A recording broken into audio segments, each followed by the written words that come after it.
Now, previously in June, the price of food and basic commodities like chili and cooking oil had contributed to rising annual inflation, which reached the highest level in 5 years. But despite rising prices, the Consumer Confidence Index in Indonesia has continuously increased, meaning that consumer demand is still healthy despite rising inflation.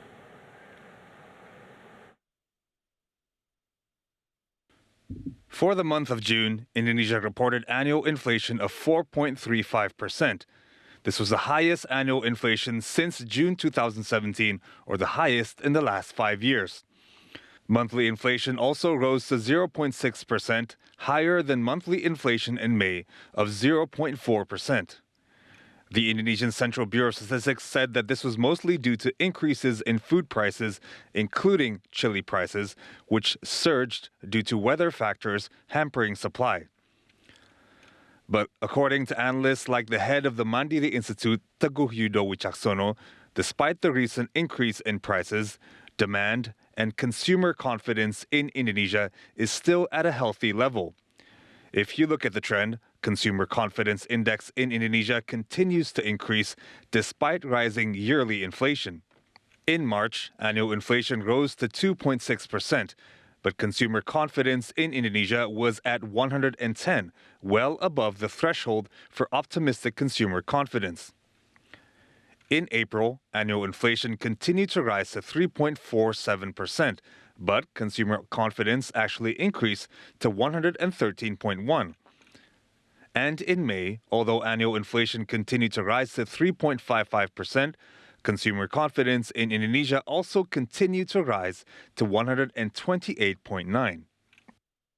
So we haven't observed at the moment that, increases in price somehow, make households to reduce spending. But what we observe is, despite increasing prices, consumers still spend, particularly on spending related to mobility, for instance, like traveling, gasoline, and so on. So Right.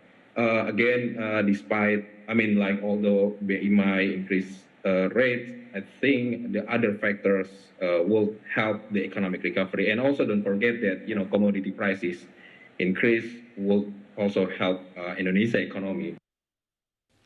Although demand and consumer confidence in Indonesia is at a healthy level, the chief economist of Permata Bank, Joshua Pardede, said that this healthy demand is not pushing up inflation either. In fact, Joshua believes that inflation in Indonesia is still at a safe level as core inflation is still below 3%. Dari sisi inflasi inti cenderung masih stabil, ya. Kita melihat bahwa inflasi core inflation-nya pun juga masih di bawah 3%, sehingga memang secara umum kita melihat bahwa masih faktor yang mendominasi adalah faktor sisi penawaran ataupun supply side-nya. Sementara itu di sisi lainnya inflasi sisi permintaannya cenderung masih tetap terkendali. Currently, the Indonesian government is spending a lot on subsidies and cash assistance to ensure Indonesians can afford basic needs, including fuel and energy. This year, the Indonesian government is spending 520 trillion rupiah, or approximately $34.8 billion on energy subsidies. These subsidies will help ensure that fuel, gas, and electricity prices can remain affordable for the wider Indonesian public.